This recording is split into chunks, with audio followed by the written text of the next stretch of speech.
Hey guys, we are back. Ashes 2063, episode I think 5 now. Yeah. Last time we were recording, it was terrible, and yeah, so half my screen was cropped out, but that was my own issue. It's hopefully fixed this video, and yeah, we're going to take a bit of a different route this time.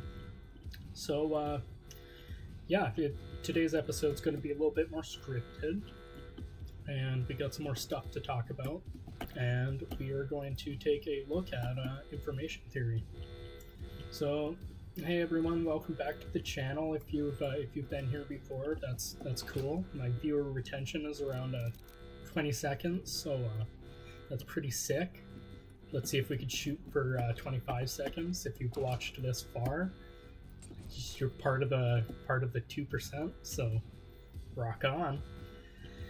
Today we will dive into some chilled gameplay and take you on a journey through fascinating theory that came to me in a dream, or maybe conscious insight. I don't know. It was interesting. I just kind of woke up one day and kind of had the realization of like, oh shit, I have to Google this. I think I've seen it before. So yeah, it's called It from Bit, and it suggests that the universe and everything we see, feel, and interact with isn't made of stuff. Oh shit. Yeah, we fell. But information. Yeah. I mean, think of that. Reality is just code. Let that sit for a second. Now, if that sounds like some sci-fi nonsense, stick around, because one of the most respected physicists, like John Archibald Wheeler, actually believed something similar. He proposed that everything, even space and time, might emerge from yes or no binary choices, like ones and zeros. You know, like computer code. So, Wheeler said, he came up with that crazy theory. Everyone was kind of on the fence about it. And you know what? It was, he proposed that everything, even space and time, it all emerges from this binary yes or no. It's like ones and zeros. But Wheeler said, it from bit, the idea is information isn't just a description of reality. It is the reality. And that's kind of the crazy part of the theory. It's the crux of the biscuit. So imagine playing this game you're watching right now. All those textures, lights, even the character, they don't exist in the physical sense. Like this, it's let me get back my train of thought. They're just instructions, data, bits interpreted by a machine. Let's climb up here. I don't want to die here again. There we go. Now we're safe. Okay. So, what if atoms, gravity, even consciousness are just outcomes of very low-level rules running on some kind of cosmic hardware? Right? So, I mean, our universe could theoretically be the same. I mean, when you think about particles, neutrinos flying through the universe, those could just be bits running through. So let me tell you how this hit me. One night I was just laying there, right? Just laying in bed. Not asleep, not dreaming. It was like, it was almost like I was in a meditative state. Like, it was like deep sleep, but you weren't, I wasn't visualizing anything. And it came over me like a wave. Like, I saw it, or maybe I knew the thought was there, but it came to me that matter is not solid. It's just so densely packed with information, kind of like compressed data, it will feel that way.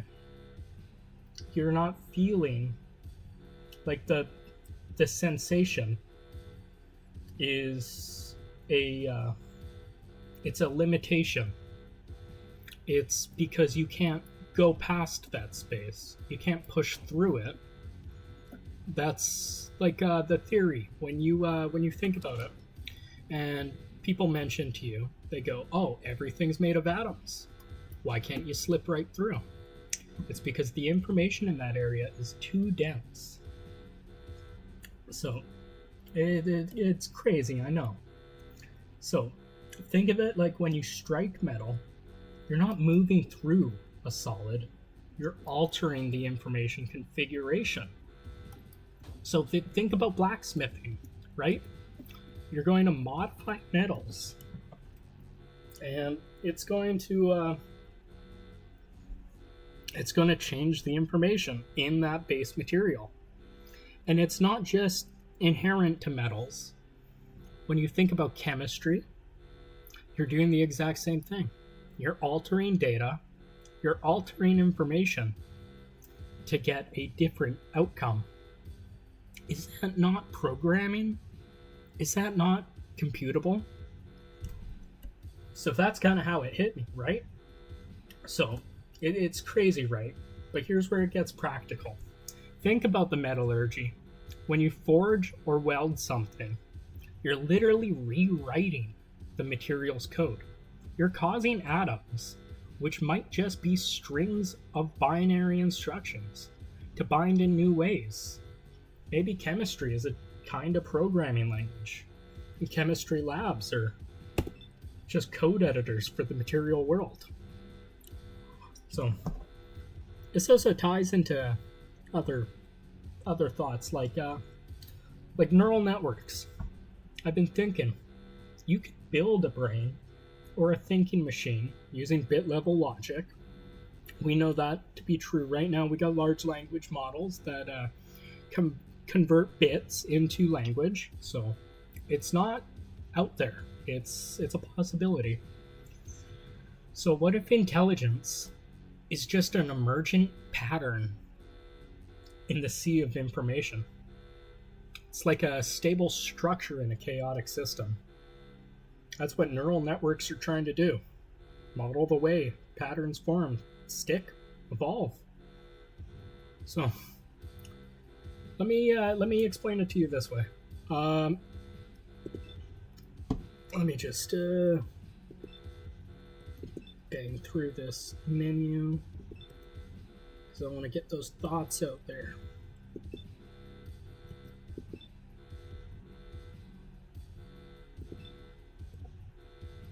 And I encourage you guys, pick up this mod for yourself. I'm rushing through this because I have some thoughts I want to read out to you guys, but I've already been through this on my private playthrough. But yeah, it's actually very lore rich. Very good game.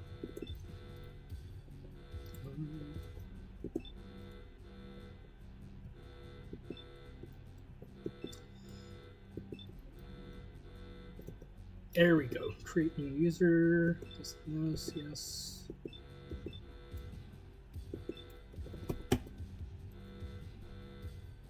Okay. We got the key card. Okay. So yeah. Let me explain it to you this way. If you take a cellular automaton, a simple set of rules like add up your neighbors and take the remainder when you divide by 2, it's a basic algorithm. Basic. Ooh, where am I? Oh shit. I don't want to deal with this guy. Frag out. Did I get him? Oh my god, where is he? Did I get him? Nope. Oh my god, these guys are, you're a tough son of a gun. There we go, we got him. Okay, so, and you apply that over and over and you could start to see patterns, right? It's an algorithm. And when it's sometimes those patterns, they stabilize and sometimes they replicate themselves. It's very interesting to see. If you guys haven't looked at it, I suggest y'all look at some of what's his name, Wolfram. Well, anyways, he also has a website. Major physicist, smart cookie. There you go. Go look at Wolfram. He's got some great information on this subject as well. So, in that kind of mass algorithm, you can see replication, and sometimes you could define something like mass and a replication like that.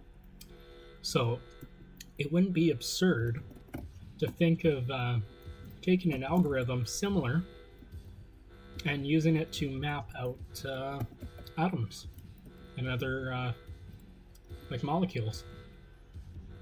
So what I'm saying is, you could turn chemistry binary, you could turn material science binary. There's a lot. The world's endless. There's a lot you could do there. And I'm kind of going into a thought loop here because I stopped looking at the script for a second. But just wait a second.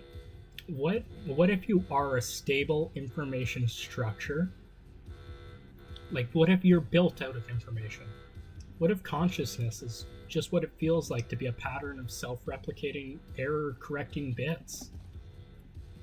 I'd like you all to wrap your head around that one for a quick minute, because that's a pretty deep thought. That I'm not saying you're not real. I'm saying, what if you don't know what real is? Real is something else. Real is it would if this theory were to be proven true, it would show that life is the biggest fallacy. For life is all around us, and we just can't see it. Because if we are informational beings, then that kind of changes the perspective of what's alive and what's not. And I'm lost. Where do we go? Did I miss something?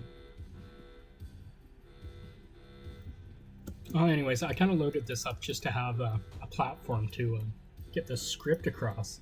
But there are people way smarter than me who touch on this. Like Stephen Wolfram, Seth Lloyd, and even in biology, the human genome, guys. The human genome can be broken down into a code. Life is executable function. Cells are like Turing machines, and evolution is the version control. And you know what? Sure, I'm not trying to convince anyone to change their line of thought, what they believe in. What I want people to do is, I want people to question. I want people to look at their surroundings and wonder what is and what is not. I know it sounds absolutely absurd, but it's going to be very important in the next coming decade or two. Because you might ask, why does this matter? Because if it's true, the implications are wild. You might not need quantum fields or strings to explain the universe. You might need simpler stuff, like logic gates or automata. You know, like bit fields. Physics becomes software engineering. The Big Bang becomes a boot up of a computer system. And get this, it also changes how we see spirituality. I'm not religious, but this hit me on a spiritual level. If we are patterns in an informational cosmos, maybe consciousness isn't a ghost in a machine. Maybe it's a function. Something universal. Reproducible. You know, maybe death is just a shutdown of this instance. This also gives us a new way to simulate reality. Instead of faking physics with graphics, maybe games will emulate rules of emergence. Think Minecraft, right? But the water molecules, they bond like real ones. A sandbox where physics is not hard-coded, but discovered by the player. That would be the real metaverse. Now I know that sounds crazy, but that's where we are. So where do we go from here? Well, I wanna start a project, simulate a universe from pure bits. Not impossible. It's easy with the right computing power. And I want to use cellular automata to build emergent minds, explore when complexity becomes awareness.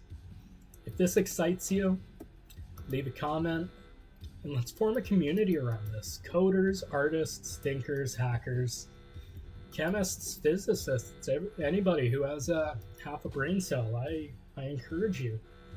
Let's prototype the informational universe. Well, thanks for sticking with me on that terrible script I wrote, but if you've been watching the gameplay in the background and listening to that awful noise, yeah, think about your body, your thoughts, your memories. Maybe it's all the same.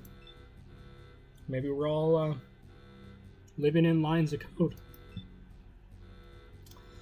Well, if you want more philosophical deep dives, yeah, just keep watching along with these videos, and I implore you guys, please. I hope you all find something interesting in this the same way that I have, because it has really it's changed my line of thinking on a lot of things. And I think if more people were to open up this in their minds, they might actually see that there's no reason why we should be fighting each other. Because if that's true, then we're all one and the same. And if we're all one and the same, why would we go to war with each other? It's like that good song. Why can't we be friends? Why can't we? God, I need to drink more water. I sound like a freaking teenage boy when I sing. Yeah, clear my throat right into the microphone for you guys.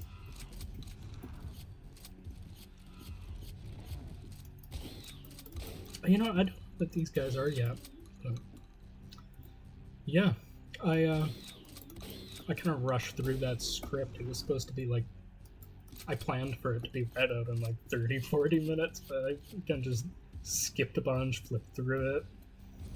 But yeah, it's a very interesting theory. I encourage you all to go look at John Archibald Wheeler's work. Go look at Stephen Wolfram, and take a look at just information theory in a general lens. Just look at it and just think about it. Think about how it could completely change what you think this world is. So, like, I'm not trying to convert people, change lines of thought, or make something new. And I wanted to bring this up because the more and more I see it, and I've seen other YouTubers touch on it, and I'm worried about the future. I'm seeing more and more that people are relying on AI to the point of belief in it as a higher being. But as we all know, that's not the case. AI is definitely it's definitely not alive as it currently stands.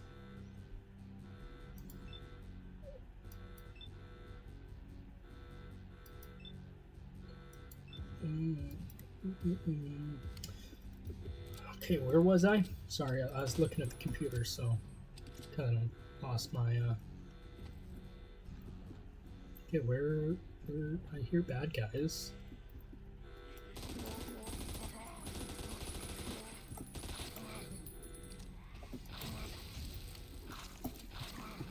Oh gosh darn it.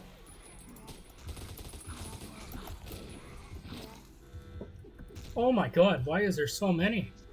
Frick.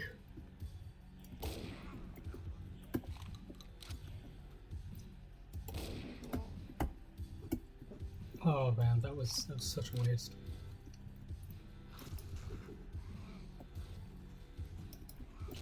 Oh my god, I hear a big boy.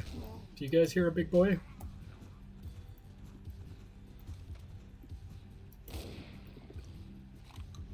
I hear a big boy walking around. No big boys over here, right? We don't like big boys. Okay, this looks like a elevator. Oh, yikes! Let's go in the elevator. So yeah, that's kind of where I was going with that information theory bit, and I'm going to continue working on this as my own personal project and researching it in my spare time. And I honestly, I hope you guys want to keep seeing it, because it's got some interesting stuff in there that I've actually been really getting into. It's some pretty heady thoughts. So I feel like I've been learning a lot, exploring this the past little while. And I feel like more people could be, kind of. I just think it would be good if more people looked into stuff like that. That kind of challenges your perception. And that's really what I want. I want people to challenge their view.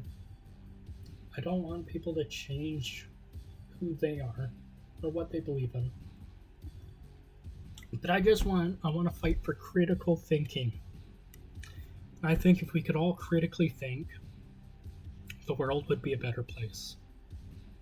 And I know this episode has been a drag, and it's a bit of a step away from the normal Ashes episode, because we literally did nothing except for turn on 2 computers and make it to this computer. But yeah, next episode when we're back, we're actually going to focus on gameplay again, less on theory and physics, and we are going to activate this computer and kind of get into the story again.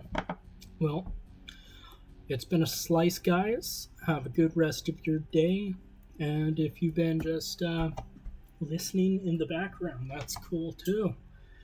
And yeah, the watches are greatly appreciated. Thanks, guys. Ciao.